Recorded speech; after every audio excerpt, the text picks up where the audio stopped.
जुन्नर आंबेगाव तालुक्यातील केबल चोरी प्रकरणाचा पर्दाफाश, आंतरराज्य टोळी अटकेत.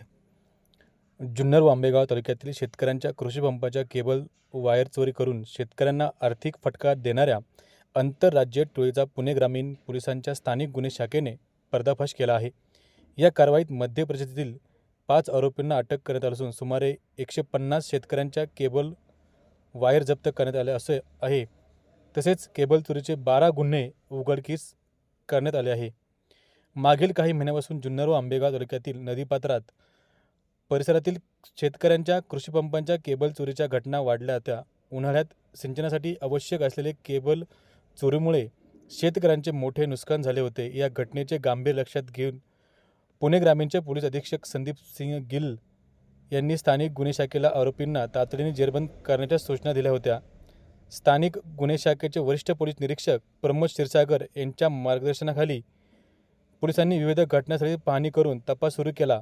दरम्यान सर्व चोरीच्या घटना एकाच टोळीने केल्याचे निष्पन्न झाले. गोपनीय माहितीच्या आधारे आरोपींना मध्य प्रदेशातील असून नाशिक जिल्ह्यातील घोटी परिसरात वास्तव्य असल्याचे समोर आले. त्यानुसार स्थानिक गुन्हे शाखा आणि नारायणगाव पोलिसांनी घोटी येथे सापळा रचून 5 संशयितांना ताब्यात घेतले. चौकशी त्यांनी कबूल केले की चोरी केल्याची कबूल दिली.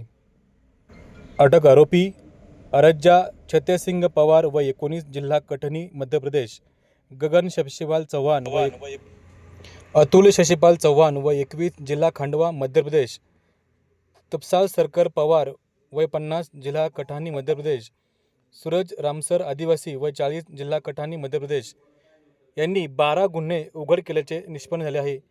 आरोपीकडून नारंगाव, ओतूर, जुन्नर आणि पारगाव पोलीस ठाण्यामध्ये दाखल असलेल्या केबल चोरीच्या एकूण 12 गुन्ह्यांची उकल करण्यात आली आहे.